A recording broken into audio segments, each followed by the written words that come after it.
Nerdcast assemble! Stay dandy, baby.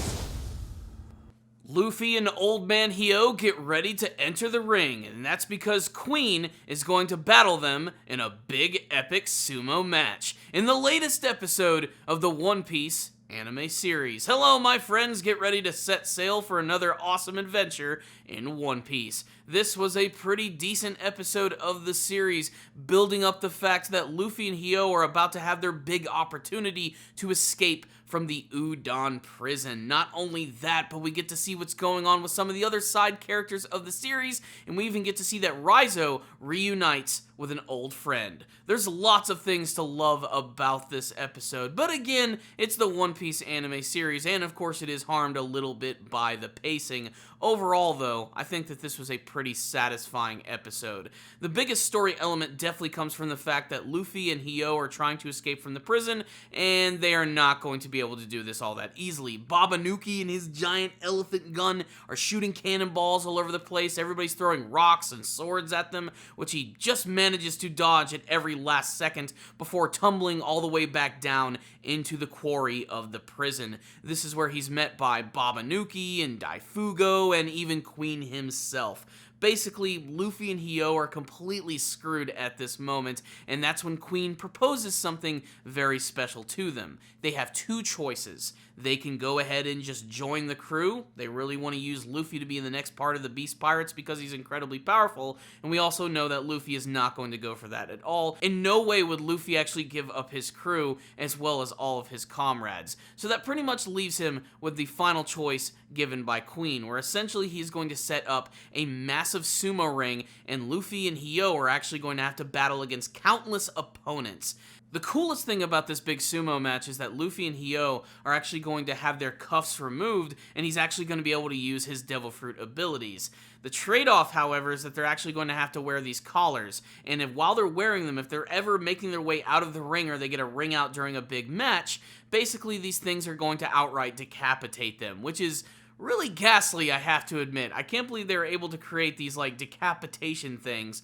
But again, that's One Piece for you. It can be goofy one minute and incredibly violent the next. This doesn't seem to bother Luffy at all, which again, I think is really standard for his character. Nothing really seems to surprise or scare him all that much. And he even gets really excited over the prospect that he's going to be able to use his Devil Fruit powers. And he even goes as far as to challenging Queen to a fight directly, saying that if he can defeat him, that they will be freed. This is a really awesome moment here and a great build-up to their eventual confrontation, which for people who read the manga know is going to be very exciting. I don't even want to talk about what Queen's abilities are going to be, but pay attention to some of his comrades that are in the same higher-up group, and you'll have a pretty good idea of what he is actually going to be able to do.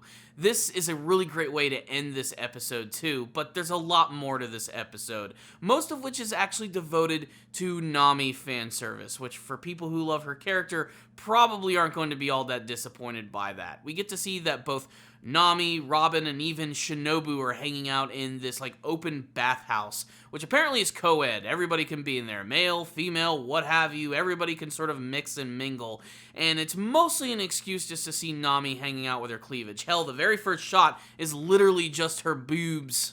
I will say that I think the best part of this entire scene, though, is that Shinobu, who considers herself very beautiful, is not exactly looking that way to all of the men in the bathhouse, and they get really angry when she blocks the view of Nami and Robin, and she uses some sort of secret ninja technique, which is called the ball crusher, which, for lack of a better term, is basically her just crushing the nuts out of all these guys. But of course, this scene has a little bit more than fan service and testicle squeezing. It's actually an excuse for a little bit of exposition and getting to learn a little bit more about the character of Hyogoro the Flower, who, if it isn't obvious enough already, is the old man that's hanging out with Luffy. Now, we get to learn that apparently Hyogoro in the past was a very well-respected Yakuza lord who worked directly under the big leaders of the Wano kingdom, including Odin himself.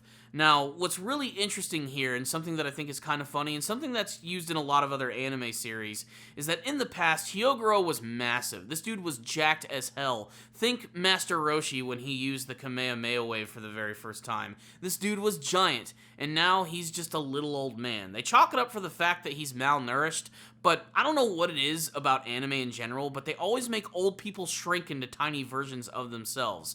That doesn't happen in real life. Why is it so weird? And why am I so concerned with that in a show that literally has a man with a freaking elephant's head in his stomach? Oh yeah, and I didn't even mention the fact that they're all getting bathed by a giant freaking octopus.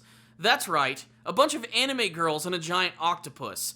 The jokes write themselves. However, I think one of the biggest surprises of this episode is that while Raizo is trying to free Luffy, he ends up running into one of his old comrades, a character that we don't really get to see in full. He's covered in shadow. His name is Kawamatsu, and for people who read the manga version, you can tell that they did things a little different here in the anime version. In the manga, Kawamatsu was barely seen at all. Like, we only really got to see his eyes. We didn't get to see, like, a full outline of what his character is. And the anime version makes it very clear on what type of character he's actually going to look like. But he is an old ally who apparently is very strong and is going to join them in the big battle, so they decide that they're actually going to try and free him. Raizo, of course, knows that this is going to be difficult, and he's going to have to go on another journey to find some keys to some cuffs and a cage. So what's the rundown on this episode of One Piece? This was another pretty decent episode of the series, and again, making me glad that I've returned to look at the anime version of the show. Of course, the biggest problem with One Piece anime has always continued to be the pacing, and this episode was certainly no exception. I think one of the biggest weaknesses of One Piece is the fact that there are always so many characters on screen, and I really think that the anime uses that as a crutch. Whenever there's something happening, we have just got to see the reactions from just about every side character in the show. Pretty much like all of the guards who are in the Udon prison. Like, there's a lot of unnecessary stuff with them which could be completely trimmed from this episode, and it really wouldn't change anything. It's essentially just them reacting to Luffy and Hyo as they try to escape, or as they're falling down after being attacked by Baba Nuki. Again, though, I don't want to mention that in every single review, as I don't want to judge the series entirely on that. It's something that we should be used to at this point. It's just the way the anime series is going to be. If they're this close to the manga version, they're going to have to change up the pacing just a little bit, otherwise they're going to catch up way too fast. One thing that I do love about the anime version, though, is how they are managing to make small little differences to the show, like the introduction of Kawamatsu. Like, when I was reading this in the manga version, I couldn't tell what he was at all. Honestly don't even think that the creator of the series had like a design for Kawamatsu like ready yet, or even like finalized.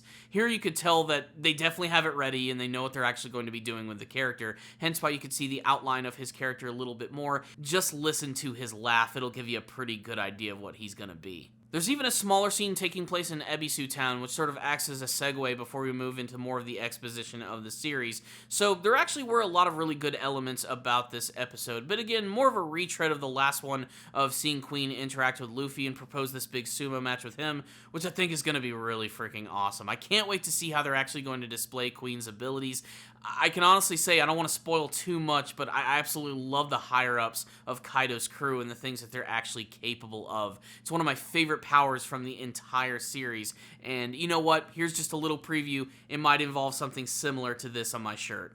Not to mention, Nami fan service. What's not to love about that? Sometimes it can be really in your face, but it's not necessarily a bad thing to look at. But it does not make a perfect episode, and this was definitely not one, but still entertaining nonetheless, especially for those who do not read the manga version of the series, which is why I'm going to award this episode a 4 out of 5. Another solid experience for the One Piece series, featuring a lot of really important information that you definitely don't want to miss if you were trying to follow all the intricacies of the actual story. Again, like I said, production value-wise, an okay looking episode. Nothing all that crazy, but it still had some really great things, and if anything, the Wano Kingdom has some of the best character design from the entire series, being incredibly outlandish and taking a lot of inspiration from Japanese art. Not to mention, it's just really fun to look at. I mean, we got another dance sequence with Queen, and you know what? That's worth the price of admission alone. So there it is, that's my thoughts on this episode of One Piece. I would love to hear yours, and you can sound off in the comments section below. What do you think is going to happen in the big sumo match with Queen and Luffy? What do you hope to see from Queen's abilities, and will Luffy be able to make it out of this situation alive? What about that bathhouse scene, the creepy octopus and Shinobu? And what about Old Man Hyogoro? And what do you want to see from the rest of the Wano Kingdom arc?